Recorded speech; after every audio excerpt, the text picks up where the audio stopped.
כולם פה תלמידי תואר. אני אספר, באמת עשיתי פה תואר ראשון וזהו. תואר ראשון, שני, שלישי עשיתי כאן. אז אני כאמור נעמה, עשיתי פה תואר ראשון.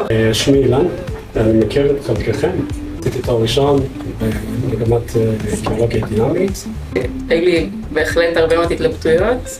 חיפשתי בעצם מקום שהוא עושה חיבור בין שטח לבין ידע.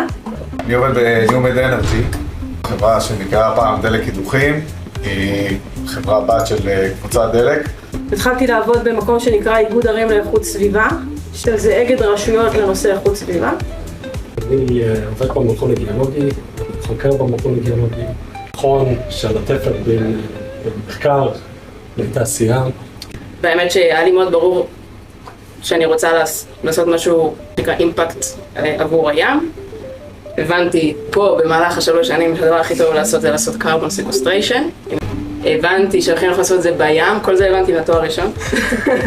בקיצור, בסוף לא מצאתי אף אחד אחר שעושה את זה, הייתי צריכה להקים חברה בעצמי.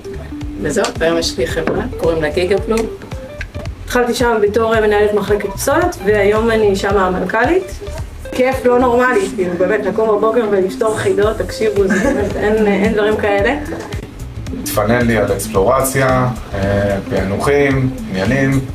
נוגעים לציבור, לכולנו.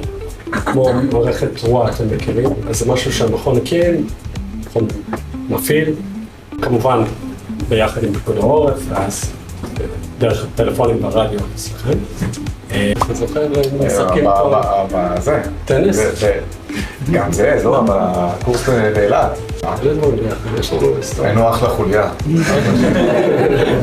שאפשר היה לשאול הכל, אפשר לעצור, הכל לגיטימי, וזה משהו שלא קיים בהרבה שדות אחרים.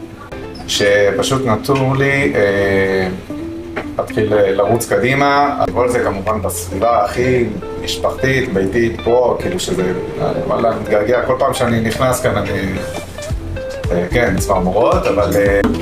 כדור הארץ, בסך הכל אין הרבה אנשים, אז באמת יש הרגשה משפחתית קצת.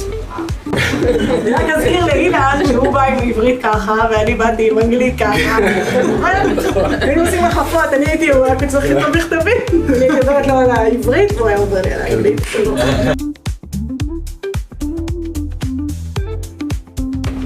וזה למדתי פה, חד משמעית.